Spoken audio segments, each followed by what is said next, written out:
አብርሃም ያለበት ሁኔታ በጣም አሳሳቢ የሆነ ነገር ነው። ምክንያቱም እንዴት ነው የልጅ የሚቀጥለው? እንዴት ነው ቤተሰቡን እንትን የሚለው የሚያስተካክለው? ኤቭሪቲንግ ነገር ለማውራት ለመናገር ሲፈልግ እንኳን ፍቃድ ጠይቆና ምን እንደሚልም ከሰዎቹ ጠይቆ ነውና ይሄ ነገር እንዴት ነው የሚያስከትለው? ይሄ ነገርስ እንዴት ነው የሚፈታ የሚለው ነገር ሌላው ችግር ነው። በቀጣይ ወደ ሩታም ቢመለስ ይሄ ሰው ድሮ እንደነበረው አብርሃም ላይሆን ይችላል ሳይሆን ጭራሽም አይሆንም። ስለዚህ የሆነ መፍትሄ የሚያስፈልገው ሰዓት ላይ ነው ብዬ አስባለሁ።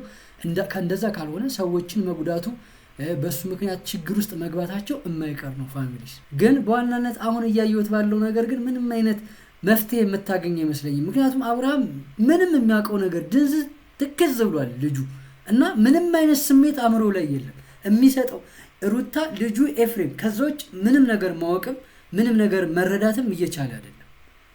ስለዚህ አሁንም ብቻዋን እንድታወራው ትሞክር ካልሆነ በስተቀር ምንም የሚፈጠር ነገር የለም።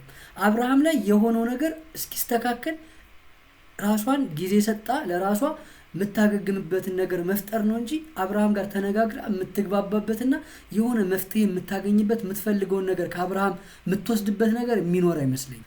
ይሄ ነው ሰዎች በቃ አሁን ያን ሁሉ ነገር ለለፋ ጭራሽ ስለ ረሃብ ነው እያወራ ያለው ፋሚሊ። ስለዚህ ልክ ነው ትላላችሁ? ልክ አይደለም። ስለዚህ ይህ ሰው ጸበልም ይሁን ሕክምናም ይሁን ሌላም እሱን ወደ ራሱ የሚመልሰው በትክክለኛው አእምሮ እንዲያስብ የሚያደርገው ነገር ያስፈልጋል። በቃ እንደ ሕፃን ልጅ የሆነ ነገር ችክ ብሎ ይዟል። በቃ ያን ነገር አይለቅም ልጁ። እነሱ ጭራሽ አሁን ደግሞ ስለ ምግብ ነው እያወራ ያለው። ስለዚህ እንደዚህ በሆነበት ሁኔታ እሷም መድከም አያስፈልጋትም። በቃ መተው ነው። የሆነ ያክል ጊዜ ይውሰድ። ሰላም ቤተሰብ እንደምን አላችሁ? እንደምናችሁ? እኔ ደህና ነኝ። ዛሬም እንደተለመደው በአዲስ ቪዲዮ ተገኝቻለሁ። ዛሬ ምንድነው አዲስ ነገር ያለው? ከትናንት ነው የቀጠለው? ምንድነው? ምን ተፈጠረ? ከዛ በኋላ ሁላችሁም ታስታውሳላችሁ። ትናንትና አብርሃምና እነ ሄርሜላ እነ ሩታ ጋር የነበረውን ነገር ሁላችሁም ታስታውሳላችሁና በእንጥልጥል የነበረው ሄርሜላም ራሷ አንስታ ከዛ በኋላ ምንድነው የተፈጠረው? አብርሃም የነበረበትን ሁኔታ አብርሃም ምን ሆኖ ነው ብለን ብዙ ነገሮችን አውርተናል ከኔ ጋር። ዛሬም ከዛ የቀጠለ ነገር ነው፣ ግን በጣም ብዙ አዲስ ነገር አለ ፋሚሊስ። ይህን ቪዲዮ እስከ መጨረሻው ተከታተሉት። አዲስ ነገር ከኔ ጋር ታገኛላችሁ። በመጀመሪያ ግን አካውንቱን ሰብስክራይብ እያደረጋችሁ ጀምሩ። ቪዲዮውን ሲጨርሱ ደግሞ ላይክ ማድረጋችሁ እንዳትረሱ። ቀጥታ ወደ ቪዲዮ። እንደዚህ ቆያል እንዴ? እንደዚህ እንደምትሆን እያወቅሁ እኔ ራሴ ልጅያት መምጣት አልነበረብኝም። ፋሚሊስ ያው እንደተነጋገርነው ሩታ ራሱን ስታ አሁንም አልለቃችም። ግን በጣም የታዘብኩት በጣም ትልቁ ነገር ግን ትናንትና ምንም ካመወራሁት ጋር ትንሽ ዞር የሚል ነገር ነው ዛሬ እማወራችሁ።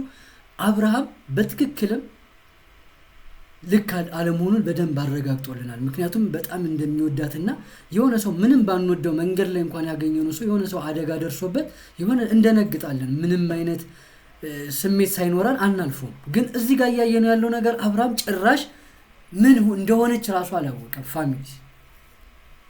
ስለዚህ ይሄ ነገር ትንሽ አብርሃም ላይ ልክ ያልሆነው ነገር በትክክል የሚያሳይ ትልቅ ምልክት ነው ብዬ ነው የማስበው ፋሚሊስ።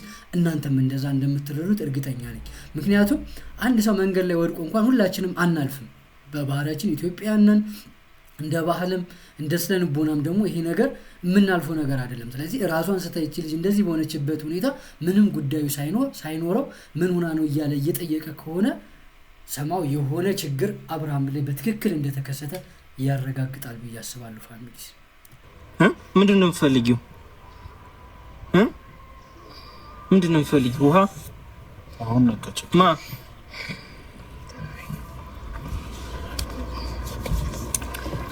ሰዎች ያው ሁላችንም እንደጠበቅነው ነገሮች ወደ ከፉ ነገሮች ሳይሄዱ ሄርሜላም የተወሰነ ከ5 ደቂቃ በላይ ቆይታለች ራሷን ስታ፣ ግን በመጨረሻም ነቅታለች።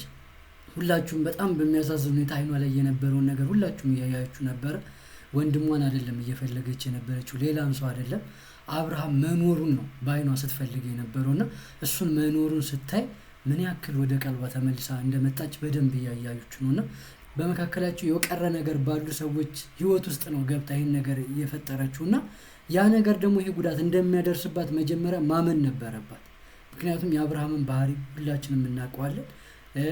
ከዛ ነገርም ሲወጣም የነበረውን ስሜት እናውቀዋለን። ምንም አይነት ማስጠንቀቂያ በሌለበት ሁኔታ ነገሮች ተፈጣጥነው ምናምን ልጁ ገና ባላደገበት ሚስቱን ባልተነከረችበት ሁኔታ ውስጥ ተለያይቶ ከዛ በኋላ የሆነውን እናያለን። እና እንደዚህ አይነት ግንኙነት ያለው ያልተቋጨ ነገር ውስጥ ያለው ግንኙነት ውስጥ ስንገባ በህይወታችን የሚያጋጥመን ይህን ነገር ነው።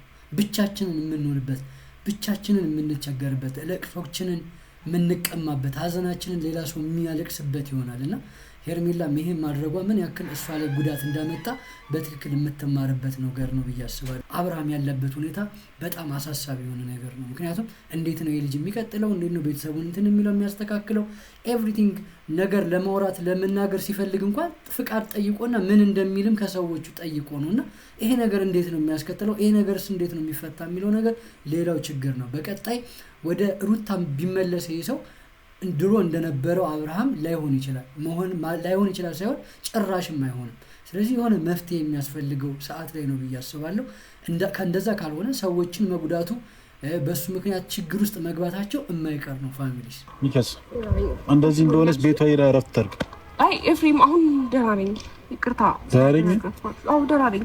ስማኝማ የተፈጠረ ሄዳ እረፍት ማድረግ አይሻላትም? ሚከስ ከዚህ በላይ ሚከስ ምን አይመለከተኝም። ለምን ብን ወደ ቤት ምሽር ከሆነ ወደ ቤት ከዚህ በላይ ራስሽን የምታሳመሚው ለምን ሻትኝ? ይሄ ነው ጀስት እያየን ያለው ነገር ይሄ ነው። መቼም ቢሆን የምትተወውም ሴት አይደለችም ሄርሜላ። አሁን ሁላችንም የፈለግነውን ነገር ልንል እንችላለን። ሩታ አብርሃምን መተው እንዳልቻለች ሁሉ ሄርሜላ በነዛ አስቸጋሪ ጊዜያቶች ውስጥ አብረው እንደነበረችው አሁን ምንም እንደሚፈጠር የምትተው ሴትም አትመስለኝም። ምክንያቱም እንዲህ ራሷን ስታ እንደዛ ራሷን አዋርዳ አብርሃም በግልጽ እንደማይወዳት እንደማይፈልጋት እየነገራትም ኢቭን ከዛም በኋላ ያደጋ ደርሶባት ድጋሚ አሁንም አብርሃም ደህና መሆኑን ነው እየጠየቀች ያለችው። ስለዚህ ቀላል አይሆንም። አብርሃም ተመልሶ ወደ ሩታ ቢሄድም ሄርሜላ መኖሯ ሄርሜላ ከነሱ ጋር መቀጠሏ የማይቀር ነገር። ሚኪም አንተም ሁለታችሁ ሶስታችሁም አንድ ላይ ሂዱና እኔ እሱን ብቻውን ላውራው። ያ ብታወራ በጣም አሪፍ ነው። ምክንያቱም እነሱ ሆነው አብርሃም ሊያወራትና የተፈጠረውን ነገር ሁላችንም እናስታውሳለን። ትናንትና ስሜቱን ቢገልጽላት ያን ያልሞከረችው ነገር አብርሃምን ብቻውን ማውራት ነው። ስለዚህ ብቻውን ቆማ ብታወራውና በትክክል ብትሰማው የተባለውን ነገር ብታረጋግጥ በጣም አሪፍ ነው ብዬ አስባለሁ። ግን በዋናነት አሁን እያየሁት ባለው ነገር ግን ምንም አይነት መፍትሄ የምታገኝ አይመስለኝም። ምክንያቱም አብርሃም ምንም የሚያውቀው ነገር ድንዝዝ ትክዝ ብሏል ልጁ እና ምንም አይነት ስሜት አእምሮ ላይ የለም የሚሰጠው ሩታ ልጁ ኤፍሬም ከዛ ውጭ ምንም ነገር ማወቅም ምንም ነገር መረዳትም እየቻለ አይደለም። ስለዚህ አሁንም ብቻዋን እንድታወራው ትሞክር ካልሆነ በስተቀር ምንም የሚፈጠር ነገር የለም። አብርሃም ላይ የሆነው ነገር እስኪስተካከል ራሷን ጊዜ ሰጣ ለራሷ የምታገግምበትን ነገር መፍጠር ነው እንጂ አብርሃም ጋር ተነጋግራ የምትግባባበትና የሆነ መፍትሄ የምታገኝበት የምትፈልገውን ነገር ከአብርሃም የምትወስድበት ነገር የሚኖር አይመስለኝም። ማውቀይ ምን ሆነሃል? በኢየሱስ ምን አቀፈቅ እንዴ? እና ልንገርሽ ምን እንደተፈጠረ ምን እንዳስነኩም ምን እያሳለፍክ እንዳለህ በስትክክል ንገረኝ አብርሽ። ለምን ሄዶ አልሻቸው ይመጣሉ? እኔ አንድ ሁለት ደቂቃ አታውራኝ? ይሄ ነው በቃ እውነታው። አሁን እያየን ያለው ነገር ይሄ ነው በቃ። አብርሃም ምንም የሚቀየር ነገር አሁን ላይ የለውም።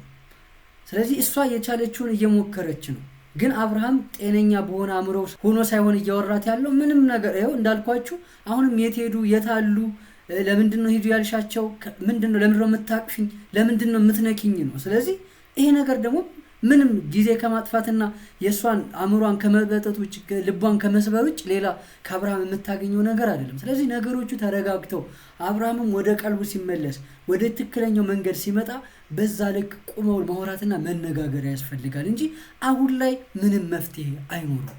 ስለዚህ ያኔ እሷ እርጉዝ ሆና ጊዜ እንደሚያስፈልጋትና ለብቻዋ ለመሆን ፈልጋም ለማንም ሳትናገር ጠፍታ እንደሄደችው ሁሉ አሁንም አብርሃም ጊዜ ወስዶ ለራሱ ወደ ትክክለኛው መንገድ እስኪመለስ ማገዝ የምችለውን እንድታግዘው እሱ ደግሞ ለራሱ ጊዜ ፈልጎ ነገሮችን የሚያስተካክል ከሆነም እንድትተወውና የሆነ ያክል ጊዜ እንድትታገሰው ስፔስ ካልሰጠችው አሁንም ይሄ ልጅ የባሰ የማይሆን ነገር እየተናገራት ራሷን ጉዳት ላይ ነው የምጥለው። አሁን ባለው ሁኔታ ግን ፍሬ የሆነ ነገር ትክክለኛ መልስ ከአብርሃም አገኛለሁ ብላ የምታስብ ከሆነ ሞኟ ሄርሜላ ነች።